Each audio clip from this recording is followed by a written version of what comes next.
नमस्कार. श्रीदेवी किचन प्रतिभाज रेसिपीमध्ये आपलं खूप खूप स्वागत आहे. आज आपण पाहणार आहोत अगदी वेगळ्या पद्धतीने चमचमीत अशी शिमला मिरचीची भाजी.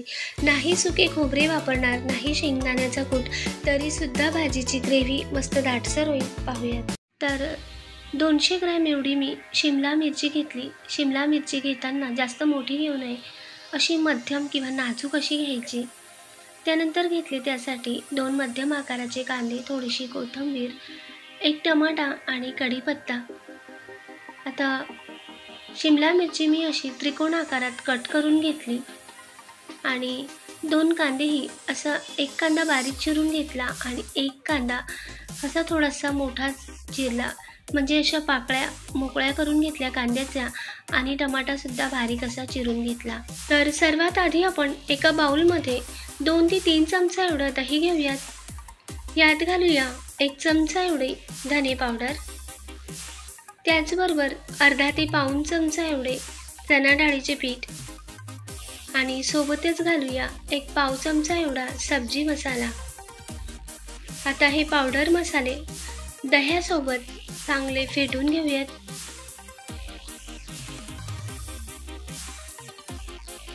चांगली अशी दह्यातील गुठळी मोडून घेतली आणि मस्त असं फेटून घेतलं. आता गॅसवर कढाई ठेवून घेतली. यात घालूया पोहे खाण्याची 2 ते 3 चमचा एवढं तेल.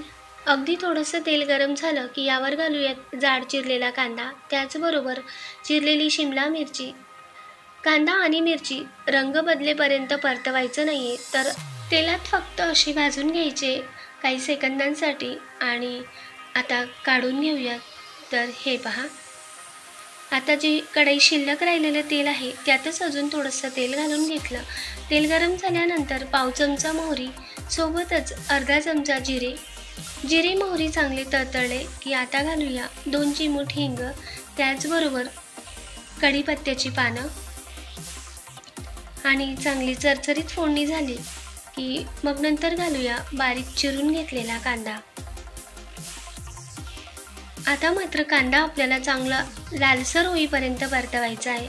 रंग बदलेपर्यंत कांदा परतवून घ्यायचा आहे. जाड कांदा अगदी आपण थोडंसंच तेलात भाजला होता, पण हा कांदा आपल्याला चांगला परतवून घ्यायचा आहे. त्यानंतर घालूया बारीक चिरलेला टमाटा आणि टोमॅटोसुद्धा कांद्यामध्ये मऊ पडेपर्यंत परतवून घ्यायचं आहे. आता कांदा टमाट्याचा चांगला रंग बदललाय. आता घालूया 1 चमचा एवढी आले लसूण पेस्ट. आले जर आपण सुरुवातीलाच घातले तर ते कढाईला चिकटते, मग कांदा टोमॅटो चांगला परतला जात नाही. आता हे चांगलं परतल्या गेलंय. यात घालूया आता पाव चमचा एवढी हळद, त्याचबरोबर 1 चमचा एवढे मिरची पावडर. लाल तिखटाचं प्रमाण तुम्ही तुमच्या आवडीनुसार कमी जास्त करू शकता.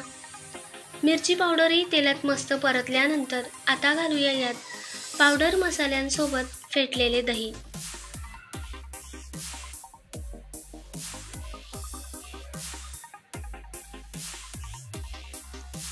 गॅस मी मंद आचेवर केला आहे आणि मंद आचेवर करून हे चांगलं मिक्स करून घ्यायचं आणि मस्त असं यात परतवून घ्यायचं.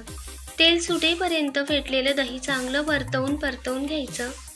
ही भाजी टिफिनसाठी सुद्धा फार मस्त होते. दाटसर अशी ग्रेव्ही होते आणि खायलाही फार छान लागते. थोडीशी वेगळ्या पद्धतीने ही भाजी होते. आता तुम्ही पाहू शकता मस्त असं याला तेल सुटलं आहे. आणि आता घालू ज्या वाटीत दही फेटून घेतलं होतं त्यातच अगदी थोडंसं पाणी आणि यात मिक्स करून घेऊ. पण दही घातले होते तेव्हाही गॅस मंद आचेवरच होता. अजूनसुद्धा मी गॅसची फ्लेम वाढवली नाही. मंद आचेवरच हे पाणी घालून चांगलं मिश्रण मिक्स करून घेतलं. आता घालूया यात कांदा आणि मिरची. आता मात्र गॅसची फ्लेम थोडीशी वाढवायची आहे आणि मध्यम आचेवर कांदा मिरची चांगले यात मिक्स करून घ्यायचे. आणि हे मिक्स झाल्यानंतर आता त्याच वाटीत घालूया अर्धी ते 1 वाटी एवढं पाणी आणि पुन्हा चांगलं मिक्स करून घेऊया. मध्यम आचेवर हे चांगलं एकजीव करून घ्यायचं. जेवढी आपल्याला ग्रेव्ही हवी आहे तेवढं घट्ट पातळ हे अजून पाणी घालून घ्यायचं. आता मंद आच करून काही सेकंदांसाठी यावर झाकण ठेवूयात आणि काढून घेऊयात. मस्त अशा भाजीला तवंग आला आहे. एकदा तळापासून तळून घेऊयात. नाही झाकण ठेवले तरीही चालेल, पण मिरची आणि कांदा मस्त अशा या ग्रेव्हीमध्ये एकजीव होऊन जातो. आपण कुठेही मीठ वापरलं नव्हतं. आता घालूया चवीनुसार मीठ. मीठ जर सुरुवातीला घातलं तर मग दही फाटून जातं, म्हणून असं शेवटी मीठ घालूया आणि मिक्स करून घेऊयात. आता दही आणि टमाटा वापरला आहे, म्हणून याचा आंबटपणा थोडासा बॅलन्स होण्यासाठी अगदी थोडेसे साखरेचे दाणे घालूयात. नाही साखर घातली तरीही चालेल, काही जास्त आंबट होत नाही. गॅस मंद आचेवर ठेवूनच हातावर चोळून घेतलेली कस्तुरी मेथी घालूयात. ही भाजी खायलाही फार मस्त लागते. आणि इथे आपण शेंगदाण्याचा कूटही वापरला नाही किंवा किसलेले सुके खोबरेही नाही. तुम्ही पाहू शकता तरीसुद्धा आपली ग्रेव्ही मस्त दाटसर आणि मिरचीसुद्धा यात पटकन अशी शिजून जाते. वरून थोडासा पाव चमचा एवढा गरम मसाला घालूयात.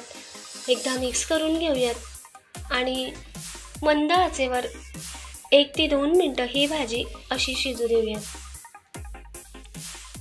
आता 1 मिनिटानंतर गॅस बंद करूयात आणि वरून भरपूर अशी चिरलेली कोथिंबीर घालूयात आणि मस्त अशी चटपटीत शिमला मिरचीची भाजी सर्व करूयात.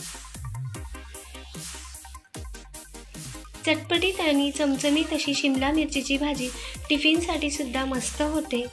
अगदी साध्या सोप्या पद्धतीने शिमला मिरचीची भाजी आवडली असेल तर लाईक करा, शेअर करा, सबस्क्राईब करायला विसरू नका. कमेंटद्वारे नक्की कळवा. अशाच नवीन रेसिपीसोबत पुन्हा भेटूया. धन्यवाद.